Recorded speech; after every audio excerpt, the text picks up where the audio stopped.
नमस्कार, मैं हूं नकमा। सच की पड़ताल में आज पड़ताल भारत में काम कर रही विदेशी कंपनियों की। भारत इनके लिए एक बेहद महत्वपूर्ण और बड़ा बाजार है, लेकिन फिर भी ये कंपनियां यहां भेदभाव क्यों कर रही हैं? ये सीधा सवाल है। ऐसा पिछले कई दशकों से होता आ रहा है और इसी पर बात करने के लिए आज हमारे साथ 3 मेहमान जुड़े हैं। रेवंत हिम्मत सिंह का लेखक और इन्फ्लुएंसर हैं। हमारे साथ श्रीराम खन्ना हैं जो कंज्यूमर एक्टिविस्ट हैं, और साथ ही आतिफ रशीद, पूर्व सदस्य NHRC। तो हम ये सवाल आज फिर उठा रहे हैं, जो इनसे बातचीत करेंगे। आप सबका स्वागत है। लेकिन पहले दर्शकों को बता दें कि ये बात आज हम फिर क्यों कर रहे हैं। कल ही राष्ट्रीय मानवाधिकार आयोग ने इंडियन एक्सप्रेस में छपी एक खबर पर केंद्र सरकार को एक नोटिस जारी किया है, और ये खबर अमेजॉन से जुड़ी है, जिसमें ये कहा गया है कि अगर ये सच है तो मानवाधिकारों का उल्लंघन और श्रम कानूनों का उल्लंघन हो रहा है। तो पहले बता दें कि ये खबर क्या है। खबर यह है कि मानेसर के वेयरहाउस में श्रमिकों से अमानवीय बर्ताव के आरोप लगे हैं। ये मामला अमेजॉन के वेयरहाउस का है। खबर ये भी छपी थी कि ये कहा जाता है कि अगर ये शपथ दिलाई जाती है काम करने वालों को कि अगर टारगेट पूरा नहीं होगा तो टॉयलेट नहीं जाने की इजाज़त मिलेगी, काम पूरा नहीं होगा तो पानी नहीं मिलेगा। श्रमिकों को शपथ दिलाई जाती है। पिछले महीनों में 8 बार शपथ दिलाई गई। 16 मई को भी शपथ दिलवाई गई। 24 फीट के 16 ट्रक से सामान उतारने का टारगेट दिया गया। मजदूरों, कर्मचारियों ने शपथ दिलाने की पुष्टि भी की है।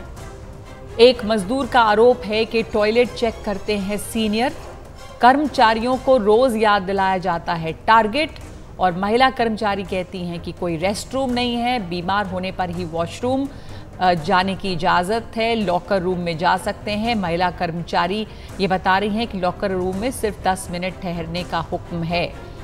तो ये अगर खबर सच है तो ये एक बहुत बड़ा मानवाधिकारों का उल्लंघन हो रहा है। इसी के बाद राष्ट्रीय मानवाधिकार आयोग का नोटिस दिया गया है, जिसमें कहा गया है कि 1 हफ्ते में केंद्र सरकार जवाब दे।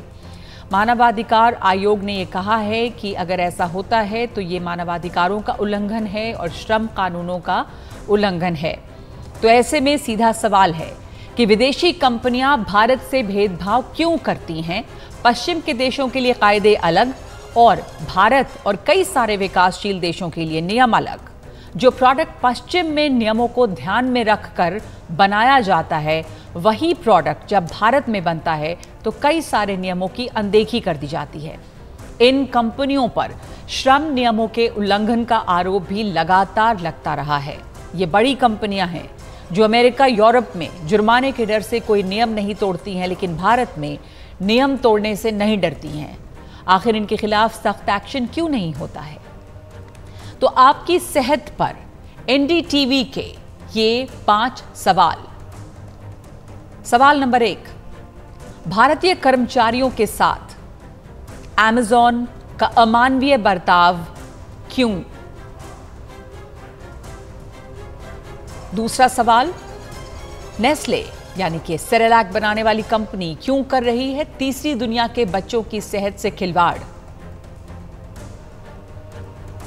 कोल्ड ड्रिंक्स बनाने वाली कंपनियां भारत में क्यों मिला रही हैं ज्यादा चीनी? पेप्सिको जो चिप्स बनाने के लिए इतने सालों तक क्यों करती रही है भारत में पाम ऑयल का इस्तेमाल? जॉनसन एंड जॉनसन भारत में क्यों बेचती रही विवादों में घिरा बेबी पाउडर?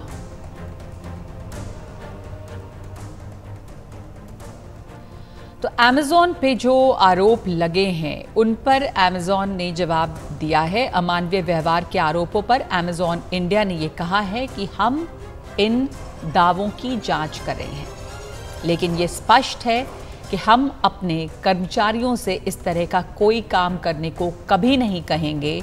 अगर हमारे संज्ञान में ऐसा कोई वाकया आता है तो हम तुरंत इसे रोकेंगे। हम ये सुनिश्चित करेंगे कि इसमें शामिल मैनेजर को दोबारा ट्रेनिंग दी जाए। हमारे साथ इस पर बातचीत के लिए मौजूद हैं रेवंत हिम्मत सिंह का, जो लेखक हैं, इन्फ्लुएंसर हैं, श्रीराम खन्ना, कंज्यूमर एक्टिविस्ट हैं आतिफ रशीद, पूर्व सदस्य NHRC। अब मैं आपसे शुरू करना चाहूंगी रेवंत, आप इन्फ्लुएंसर भी हैं और एक ऐसा मामला पहले भी आया था जिसको आपने उठाया कैडबरी को लेकर, और उसके बाद में आपने इतनी बड़ी कंपनी के साथ एक तरह से उनका सामना करने की जो आपने हिम्मत की और फिर बाद में आपके हक में भी फैसला आया। ये मामला जो है वो क्या था और किस तरह से आपको कैसे लगा कि इस मामले को सामने लाना चाहिए? नहीं, तो वो जो मामला था वो बॉर्नवीटा को लेके था, और जिसमें बॉर्नवीटा में बहुत अधिक चीनी था, और मैंने बस वो दिखाया था पब्लिक को कि कैसे बॉर्नवीटा अपने आप को बोलती है कि तन की शक्ति, मन की शक्ति, और बहुत सारे कुछ एडवर्टाइजमेंट करते हैं, लेकिन पैकेट के पीछे आप देखोगे तो ज्यादातर सिर्फ चीनी होता है। और ये कैडबरी एक ब्रिटिश कंपनी है, लेकिन वो यूके में इतना बॉर्नवीटा नहीं बेचते, लेकिन इंडिया में जी। रेवंत, इस वक्त कनेक्शन कटा है आपका। आपने कैडबरी कंपनी जो कि बॉर्नवीटा बनाती है और जो हेल्थ ड्रिंक के तौर पर बिकता रहा, फिर हम एक बार बताना चाहेंगे कि ये लोगों की सेहत के साथ खिलवाड़ है, क्योंकि साल दर साल बॉर्नवीटा बेचा गया ये कहकर कि ये तन की शक्ति, मन की शक्ति बढ़ाता है, और इसका अगर आप पीछे में इसके लेबल पढ़ेंगे तो इसमें चीनी इतनी ज्यादा मात्रा में है जो सेहत के लिए ठीक नहीं है। इसमें एक पॉइंट ये भी है कि जो जहां विदेश में ये कंपनी अपना सामान बेचती हैं, वहां पर बड़े बड़े अक्षरों में लिखा रहता है कि इसके कंटेंट जो है वो क्या है, इसके अंदर क्या क्या इंग्रेडिएंट्स हैं। पर यहां अगर आप देखेंगे उसी प्रोडक्ट को तो बहुत छोटे अक्षरों में लिखा जाता है, जिस पर लोगों का ध्यान भी नहीं जाता। Shriram Khanna, consumer rights activist हैं आप, कितने जो भी इंग्रेडिएंट्स इस्तेमाल होते हैं उसको यहां पर आप देखें तो बहुत ज्यादा ध्यान नहीं दिया जाता, और इसके ऊपर इसलिए है क्योंकि कंज्यूमर इसे उठाते भी नहीं है, अब तक अवेयरनेस कम रही है। देखिए, आपने जो बात कही है वो सही है, परंतु मैं आपको याद दिला दूं कि हिंदुस्तान में जो कानून है उनका इक्वल प्रोटेक्शन हर सिटीजन को, हर कंपनी को मिलता है। और फूड के पैकेट पे क्या लिखा रहना चाहिए, इसके लिए फूड सेफ्टी और स्टैंडर्ड्स अथॉरिटी कानून बनाती है, रेगुलेशंस बनाती है, रूल्स बनाती है, और ये रूल्स हिंदुस्तान में सभी कंपनियों के ऊपर लागू हैं, विदेशी या स्वदेशी या जॉइंट वेंचर्स। तो जो भी बॉर्नवीटा या कोई और कंपनी लिखती है वो इन कानूनों का पालन कर रही है। तो ये नहीं आप कह सकते कि बॉर्नवीटा हिंदुस्तान के कानून का पालन नहीं कर रही। जैसा हिंदुस्तान का कानून है तो आप वैसा उसका क्रियान्वयन होगा। है जो लॉज हैं वो बहुत स्ट्रिंजेंट नहीं है और इसलिए कंपनियां फायदा उठाती हैं। देखिए, लॉज तो सेम है इंडियन और फॉरेन कंपनीज के लिए। तो अगर फॉरेन कंपनी फायदा उठाती है जो तो इंडियन कंपनी एक सेकंड श्रीराम जी, समझने की जरूरत है इसको।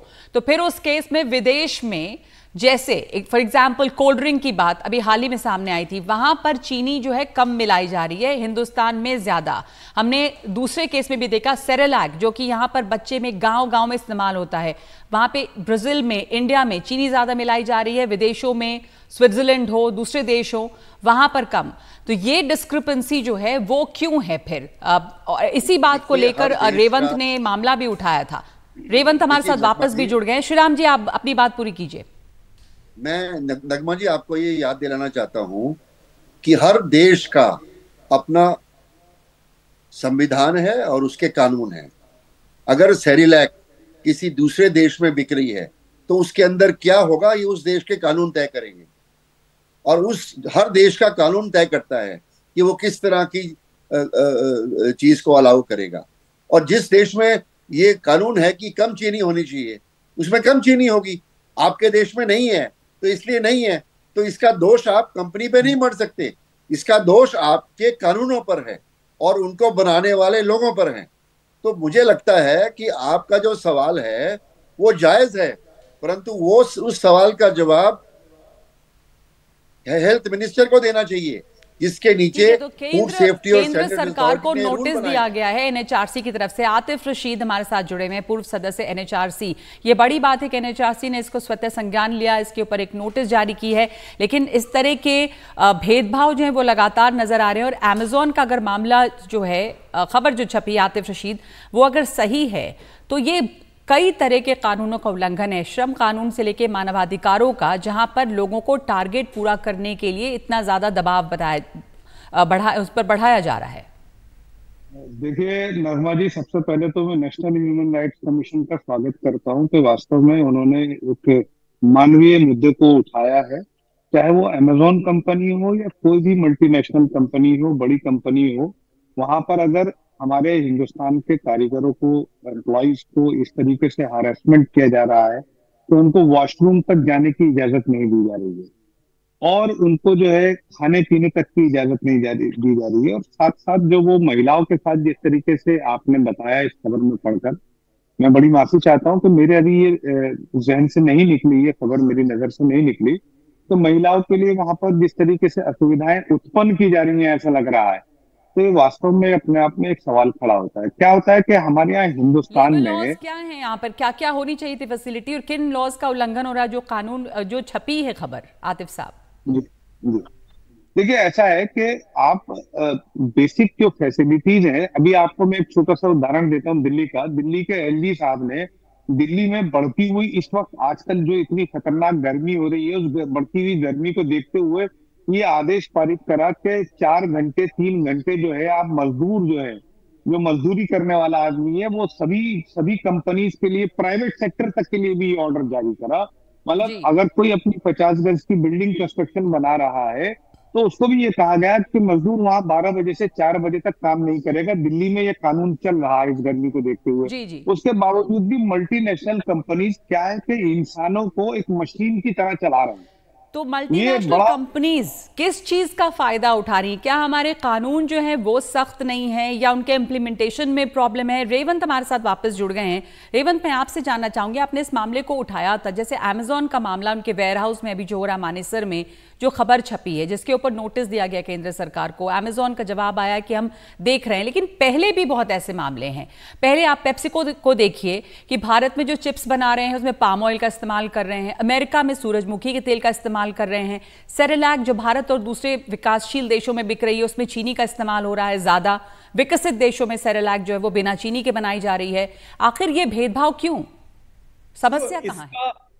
तो इसका 3 मेन कारण है। एक है रेगुलेशन, कि इंडिया में रेगुलेशन उतनी स्ट्रांग नहीं है और वो इतना इन्फोर्स नहीं होती। सेकंड है प्राइस पॉइंट, कि एक लेज आप देखो 10 रुपया में बिकती है तो वो बहुत सस्ता होती है, तो उसमें आप महंगा तेल डालना बहुत मुश्किल है कंपनीज के लिए, तो प्राइस पॉइंट भी इंडिया में बहुत कम है। और थर्ड है कंज्यूमर अवेयरनेस। अगर कंज्यूमर अवेयर ही नहीं है कि सेरेलैक में कितना चीनी है या लेस कौन सा तेल यूज करती है, तो कंपनीज को भी लगता है कि हम सस्ता ही यूज कर लेते हैं। तो कंज्यूमर अवेयरनेस भी मिसिंग है। आप कह रहे हैं दाम जो है वो एक कंसिडरेशन है, इसलिए उस पर कॉम्प्रोमाइज कर रहे हैं क्वालिटी और सेफ्टी। एग्जैक्टली, दाम भी बहुत कम है और कंज्यूमर अवेयरनेस भी कम है। तो कंज्यूमर अवेयरनेस के लिए खन्ना साहब, कंज्यूमर अवेयरनेस के लिए आपने लेबल्स की भी बात की थी। किस तरह कंज्यूमर अवेयरनेस बढ़ती है? वो लेबल पर इंग्रेडिएंट्स यहाँ भी लिखे होते हैं, वहाँ भी लिखे होते हैं, लेकिन एक बात ये साफ आई थी, जैसे कि रेवंत ने भी बात उठाई थी और बॉर्नवीटा की बात वो कर रहे थे, कि इंग्रेडिएंट्स जो हैं वो बड़े बड़े शब्दों में, साफ शब्दों में लिखा होता है, लोगों को जानकारी होती है। क्या इंडिया के लिए जो प्रोडक्ट्स बन रहे हैं उनमें ये नहीं है? नगमा जी, लेबलिंग रिक्वायरमेंट्स फूड सेफ्टी और स्टैंडर्ड अथॉरिटी ने जिन प्रोडक्ट्स का आपने नाम लिया उन सबके लिए है, और जिनका आपने नाम नहीं लिया उनके लिए भी है। और वो समान है कि लेबलिंग इंग्रेडिएंट्स पे लिखे होते हैं, परंतु क्योंकि लेबल की जगह कम होती है तो उसमें नेचुरली बहुत सारी इंफॉर्मेशन एक छोटी लेवल पे लगाएंगे तो कम पड़ा जाएगा। परंतु अगर कोई उपभोक्ता चाहे तो उसको पढ़ सकता है। परंतु मुश्किल ये है कि अपने देश में एक तो निरक्षरता है और दूसरा जो पढ़े लिखे लोग हैं उनमें बहुत बड़ी असाक्षरता है। वो ये है कि वो न्यूट्रिशनल जानकारी का अभाव है उनमें, कि क्या खाने से सेहत बनेगी और क्या खाने से सेहत बिगड़ेगी। शायद इसलिए ये मामले अब सामने आ रहे हैं ज्यादा, और इन्फ्लुएंसर्स भी इस बारे में बात कर रहे हैं। देखिए, अगर आम आदमी, आप जाइए अस्पतालों में, 40 साल के यंग लोगों को, 45 साल के यंग लोगों को हार्ट अटैक हो रहे हैं। क्यों हो रहे हैं? क्योंकि आप नहीं मानते खन्ना साहब के यहाँ पर एक भेदभाव भी दिखता है, जिस तरह का अप्रोच या रुख है बड़ी कंपनियों का भारत में या विकसित देशों में और विकासशील देशों में। देखिए, आप जो ये आर्गुमेंट ले रहे हैं हो सकता है वो, परंतु ये कंपनियां आई हैं पैसा कमाने के लिए। और कोई भी हिंदुस्तानी कंपनी भी बाहर, हिंदुस्तान से बाहर जाएगी तो वो भी पैसा कमाने के लिए। तो पैसा कमाने के लिए उनको सबसे आसान तरीका यह है कि जो आदमी जानता नहीं है उनको कुछ भी बेच दे और पैसे ले ले उनसे। तो वैसे तो में जो वो हिंदुस्तान कानून की भी अनदेखी कर रही हैं कहीं ना कहीं। आप कह रहे हैं पैसा कमाने आई है तो उनका सोल मकसद जो है वो यही है, इस बारे में जागरूकता बढ़नी चाहिए। एक सेकंड, आतिफ रशीद, आपको लग रहा है ये सीधा सीधा भेदभाव है बड़ी कंपनियों का? विकासशील और विकसित देशों में कई मिसाल मैंने दिए, रवैये में भेदभाव दिखता है। देखिए ऐसा है नर्मदा जी, मेरा इसमें मानना ये है कि हमारे यहाँ एक मानसिकता और डेवलप हो गई है। वो मानसिकता कुछ इस प्रकार की है कि 140 करोड़ का जो देश है, इस 140 करोड़ के देश में 40 करोड़ लोग भी अगर किसी ऐसे प्रोडक्ट को इस्तेमाल कर लेते हैं, एक मानसिकता ठीक है, एक बार इस्तेमाल करने से क्या हो रहा है, एक बार इसको चेक कर लेते हैं, तो उनके तो 40 करोड़ कस्टमर तैयार हो गए एक बार में।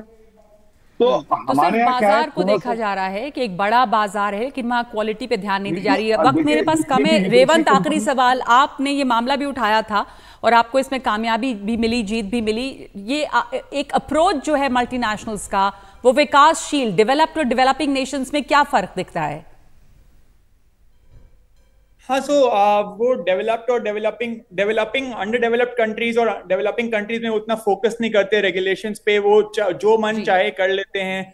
लेकिन डेवलप्ड कंट्रीज और यूरोपियन कंट्रीज खासकर में वो बहुत ध्यान दे के करते हैं, क्योंकि उनको लगता है कि अगर वो कुछ गलत करेंगे तो उनका पनिशमेंट भी स्ट्रांग होगा, क्योंकि उनको लगता है इंडिया में उतना पनिशमेंट स्ट्रांग नहीं है, तो वो जो चाहे मन में कर लेते हैं और ये बहुत गलत है और इस पे उन्हें ध्यान देना चाहिए। तो आप कह रहे हैं कि वहां पर चूंकि वो बहुत ध्यान दे रहे हैं कानून पर, इंप्लीमेंट कर रहे हैं इसलिए, और यहाँ पर कानून सख्त या उनकी इंप्लीमेंटेशन नहीं है इसलिए वो इस तरह के भेदभाव के साथ भी काम कर पा रहे हैं। बहुत धन्यवाद आप तमाम लोगों का।